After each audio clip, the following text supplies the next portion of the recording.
Certainement Michel Lannes que l'on va voir débouler dans ce cormet de Roseland d'une minute à l'autre. Michel Lannes qui a attendu. Et bien voilà. Mais bien sûr, au cormet exceptionnel Michel. Michel tranquille depuis le début de cette TDS. Ah, il maîtrise, il est costaud, il sait ce qu'il fait. On a discuté avec quelques personnes un peu là ce midi et qui connaissaient les entraînements qu'il a fait. Il a vraiment fait le job, il s'est entraîné très très fort. Là on le voit avec la banane, il maîtrise complètement son rythme, il sait ce qu'il fait. Il est exactement sur le même schéma de course qu'il était l'année dernière sur la CCC. Hein. Ouais. Il est parti là tout seul en plus, là il est bien. Voilà, donc on le voit rapide, hein. On voit qu'il n'a pas envie de perdre de temps au ravitaillement, mais on le voit pas stressé non plus. Non. Il est en parfaite maîtrise de sa course, là c'est beau à voir, hein, tu vois, il est capable de discuter, parler, il est lucide, c'est propre. Ah, c'est grand ce qu'il est en train de nous faire le Mamic. Un grand coureur, grand par la taille et par le talent d'ailleurs. Voilà, donc on est un peu plus loin que la mi-course, avec déjà les plus grosses bosses de passé. Et là voilà, hein, il pioche un petit peu, hop, et voilà, c'est vraiment des ravitaillements éclairs. Pour Michel Lannes. Toujours rapide, hein, il n'a jamais passé beaucoup de temps dans les ravitaux. Ouais. Ah ouais, non, c'est vraiment quelque chose qui est à noter, il perd vraiment pas de temps.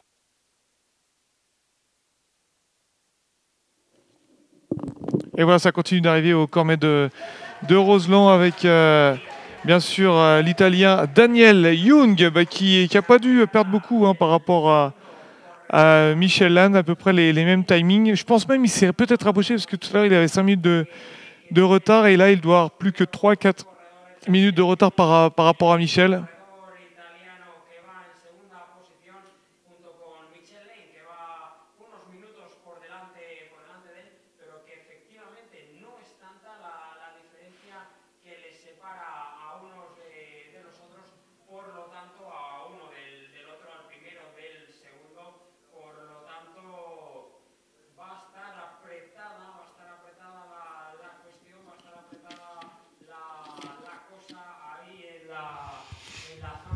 Et voilà, donc toujours sur le ravitaillement de cormet de Roseland, un petit peu après la mi-course. Là, on a Daniel Jung, l'Italien, qui a l'air un peu plus fatigué. Hein. Il prend son temps, il a le visage un peu plus marqué. On voit que ça se ravitaille tranquillement. Ça demande de la soupe là, donc pas trop. En fait, finalement, il est pas chaud pour la soupe. Et il n'a pas l'air trop de savoir ce qu'il veut. Ça a l'air un peu compliqué. Il sait pas ce qu'il veut, notre ami, c'est comme ça. Je prends pas, je sais pas. Ouais. Et là, il est à quoi là, 3-4 minutes derrière Michel Lannes. Il est pas si loin, hein, quand même. Hein. Non, il est pas loin, il est revenu parce qu'il avait 5 minutes et là il a plus que 2-3 minutes. Je pense j'ai fait top chrono tout à l'heure, top chronométrique.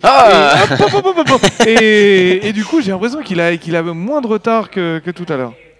J'ai temporisé un peu à la fin du passeur de Pralognan et puis j'espère pouvoir réaccélérer un peu plus tard. Ok, bon, parfait. Les jambes sont là, ouais. La forme est bonne. Au revoir.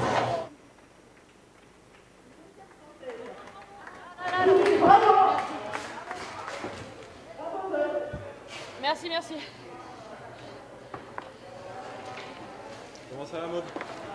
Bah écoute, ça va, hein. J'ai toujours mal au genou en descente, mais bon, ça c'est une habitude, hein, depuis ma blessure il y a très longtemps. Mais bon, je commence à vieillir, hein. Mais j'arriverai à Cham. Oh, parfait.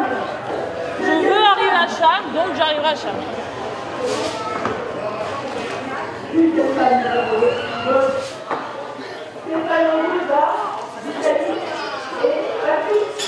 Parce que si tu veux le sucré au bout d'un moment. Hein.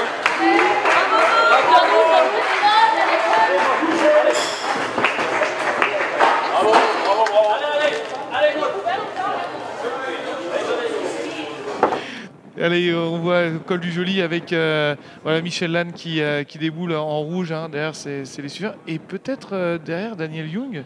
Ben, ça a l'air d'être un coureur, hein. Il a le dossard. Alors Daniel Jung, il est assez petit. Alors c'est peut-être. Je dis ça, je fais 1m70, mais. Alors, celui en jaune, c'est pas un coureur, ça c'est sûr, c'est juste suivi. Mais derrière, il semblerait comme qu'il y ait Daniel Jung. Alors je pense que c'est lui. Il avait l'air d'avoir un dossard. Ouais. Ah bah c'est pas un concurrent, il a pris un vélo. Ouais, hein. À moins que ce soit un réunionnais, hein, parce que ces gens-là sont très axés triche, mais.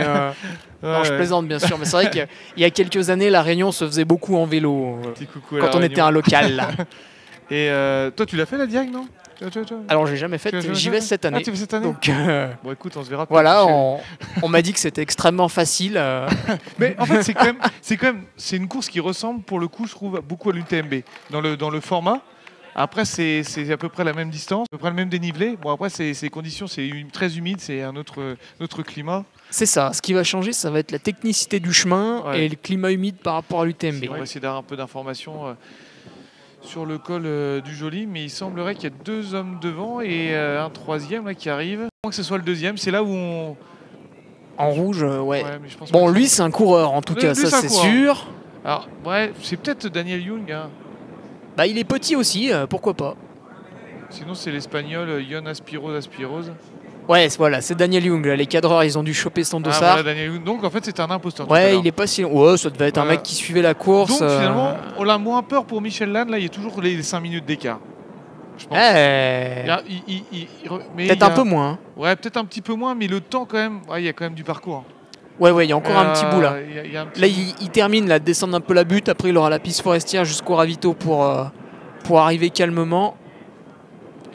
Donc voilà, Daniel Young, le concurrent italien, qui avait 5 minutes 22 tout à l'heure de retard, au point entre deux Nantes. Et Daniel, bon, je le connais pas très bien encore, mais en tout cas, Leger, il avait fait une très très bonne dernière descente. Par exemple, l'an dernier, je suis passé 3-4e. Et l'ombre commençait à venir. Donc à partir du top 10, derrière le top 10, on est avantagé, parce qu'après il y a un peu la fraîcheur de la nuit. Ouais. Donc là, ton objectif les prochains temps, c'est préparation du coup pour la Diag.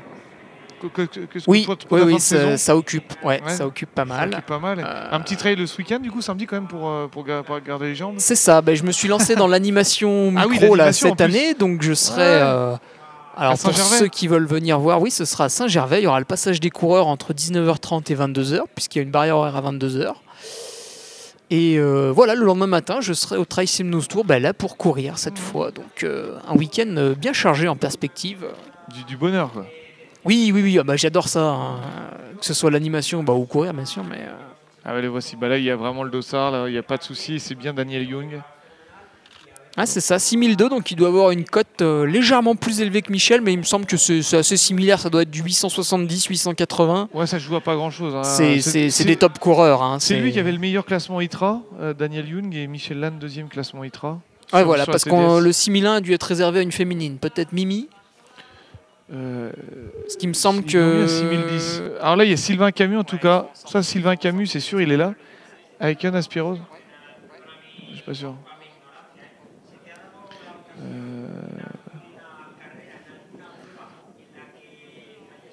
Ouais, donc avec là vous le voyez, Sylvain Camus, Ion Aspiroz. Alors est-ce que c'est mieux de courir comme à deux? C'est quand même plus agréable. Non, toi tu préfères courir tout seul. Ouais, puis comme ça, s'il y en a un qui fatigue, on peut lui prendre ses barres. Ouais. Non, c'est vrai que c'est plus motivant parce qu'il y en a toujours un qui va relancer un petit peu. Donc si on rentre dans sa zone de confort, il y a l'autre qui va peut-être passer devant et un demi-kilomètre/heure plus vite. Et sur ultra, ça compte vachement parce qu'on est à des vitesses très basses. Donc le déplacement, par exemple, je fais une montée à 5 ou à 6 km/h. À vue de nez, comme ça, la différence n'est pas flagrante, mais au sommet, il va y avoir 5-6 minutes d'écart. Donc c'est très très important. Et par contre, Mimi Kotka, elle est incroyable. Hein, parce que là... Ouais, on l'avait vu déjà du côté du 80 km du Mont Blanc là en juin. Ouais. Et on avait remporté l'épreuve, déjà c'est une chose. Et puis à l'aise, souriante à l'arrivée, pas entamée. Donc c'est peut-être même justement là où le secret réside entre un trailer, jusqu'à 50, 60, 80 km, où là les qualités physiologiques avant tout sont mises en avant. Il suffit de voir les vitesses à laquelle les gens maintenant ils font le tour du lac d'Annecy.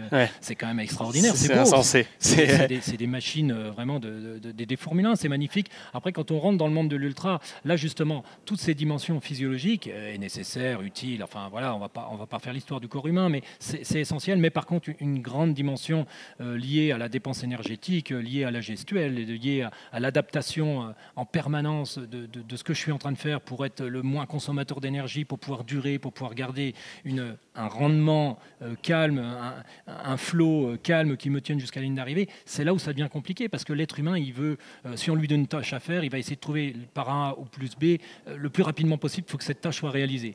Là, en l'occurrence, vouloir s'attaquer à une course comme là, à un UTMB, une TDS ou autre, c'est quand même des épreuves au long cours. Où Ouais, alors il y a effectivement une gestion de l'énergie, une gestion à l'économie, mais on voit là sur beaucoup des coureurs qui sont en tête, là, comme là on voit passer Mimi qui est en tête de la course féminine.